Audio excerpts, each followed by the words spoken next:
Assalamualaikum warahmatullahi wabarakatuh. Perkenalkan, nama saya Muhammad Holil, NPM 21222 11 069. Di pertemuan yang pertama, mata pelajaran belajar pembelajaran yakni tentang masalah belajar. Belajar adalah suatu perubahan atau peningkatan dalam pengetahuan seseorang ketika seseorang tersebut mendapatkan atau mengikuti suatu proses belajar pembelajaran. Adapun jenis-jenis masalah belajar yakni sebagai berikut. Yang pertama, peserta didik yang sangat lambat dalam menyerap atau menerima materi pembelajaran yang diterangkan oleh pengajar.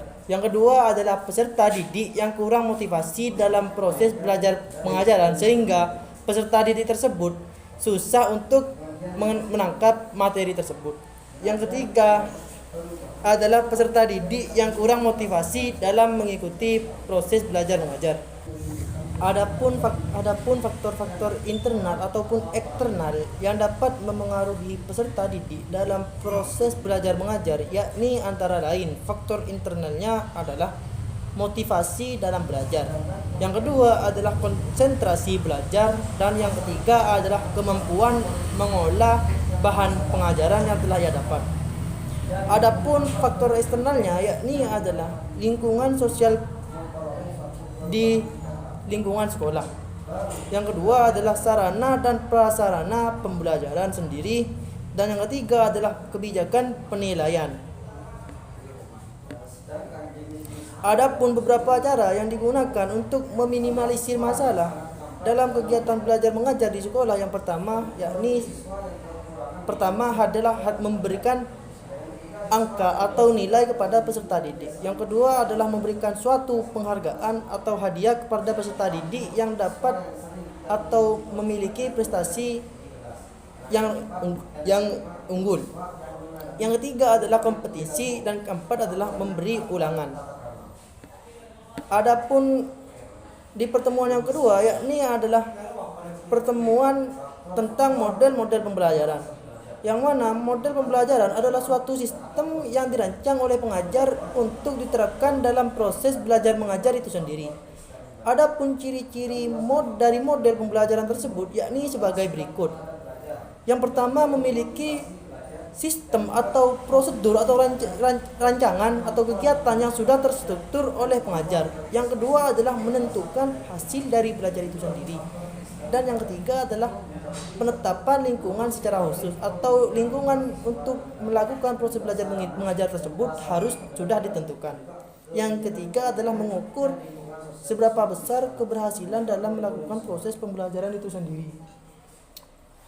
Interaksi dalam lingkungan itu juga berpengaruh dalam proses pembelajaran.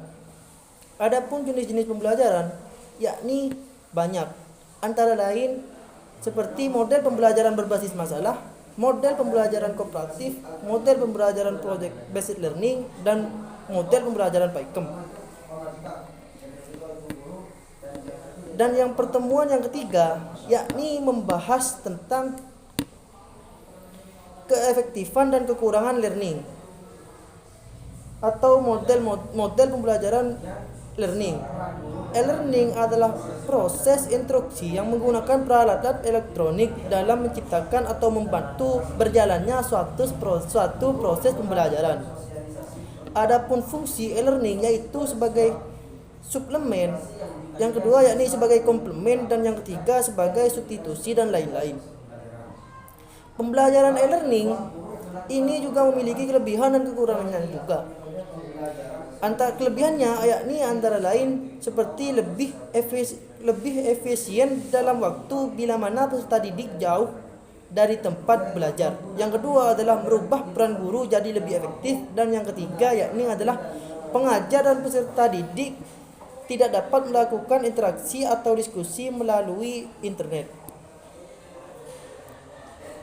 Kekurangannya yakni adalah tidak semua tempat ada fasilitas internet, dan yang kedua yakni adalah lebih cenderung bahasa pelatihan dari bahasa kegiatan belajar mengajar. Yang ketiga adalah siswa tidak mempunyai motivasi belajar yang cenderung tinggi untuk mengalami kegagalan.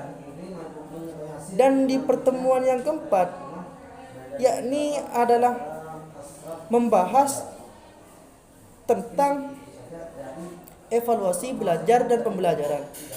Evaluasi belajar pembelajaran adalah suatu proses di mana dilakukan untuk mengetahui sejauh mana perkembangan peserta didik dan untuk mengetahui peserta didik yang kurang paham selama berjalannya proses belajar mengajar berlangsung. Adapun fungsi proses evaluasi tersebut yakni adalah mengetahui tercapai atau tidaknya proses terjadinya belajar pembelajaran. Yang kedua yakni untuk mengetahui kekurangan dalam proses belajar mengajar agar tahu apa yang harus diperbaiki. Yang ketiga adalah untuk memberikan laporan kepada wali peserta didik agar mereka mengetahui perkembangan peserta didiknya dalam proses belajar mengajar. Dan adapun jenis evaluasi itu sendiri yakni sebagai berikut. Yang pertama yakni adalah evaluasi diagnostik, yang kedua adalah evaluasi selektif, dan yang ketiga adalah evaluasi penempatan, dan yang keempat adalah evaluasi formatif, dan yang kelima adalah evaluasi sumatif. Tujuan adanya evaluasi yaitu untuk mengetahui penguasaan peserta didik terhadap materi yang diberikan oleh peserta pengajar kepadanya dalam terjadinya proses belajar mengajar. Yang kedua untuk kecakapan atau motivasi, bakat dan sikap peserta didik terhadap proses belajar mengajar. Adapun teknik evaluasi itu sendiri dibagi menjadi dua. Yang pertama evaluasi tes dan evaluasi non tes. Dan di pertemuan yang kelima yakni membahas tentang peran guru sebagai insan multimedia. Guru adalah seorang multidimensional atau guru sebagai orang yang menyalurkan pengetahuannya dengan cara mengajar kepada mereka yang belum memiliki pengetahuan, sehingga peserta didik tersebut awalnya tidak memiliki pengetahuan sekali, sehingga dapat mendapatkan suatu pengetahuan ketika peserta didik mengikuti pembelajaran dan menyerap apa yang telah disampaikan oleh peserta pengajar. Adapun karakteristik guru yang unggul adalah sebagai berikut. Yakni yang pertama guru sebagai pembimbing, yang kedua guru sebagai peneliti, dan tiga guru sebagai kulminator. Adapun kondisi ideal pembelajaran yaitu guru harus mampu mewujudkan suasana pembelajaran yang kondusif atau paling tidak mendekati praktik pembelajaran yang ideal. Dan di pertemuan yang terakhir yakni membahas tentang pembelajaran inovatif. Inovatif adalah suatu proses pembelajaran yang belum ada sebelumnya. Adapun cara yang digunakan untuk mengimplementasikan pembelajaran inovatif yaitu yang pertama kenali kondisi kelas dan peserta didiknya. Yang kedua adalah pelajari kembali materi yang akan diajarkan. Yang ketiga, lakukan observasi pada pembelajaran sebelumnya. Dan yang keempat, evaluasi pada pembelajaran sebelumnya. Dan yang terakhir, mengadakan perbaikan pada pembelajaran sebelumnya. Adapun kelebihan dan kekurangan dari inovatif yakni adalah kelebihannya adalah melatih peserta didik untuk mendesain suatu penemuan. Yang kedua, menuntut kreativitas guru dalam mengajar. Dan yang ketiga adalah merangsang perkembangan kemajuan berpikir peserta didik untuk menyelesaikan masalah yang tengah dihadapi.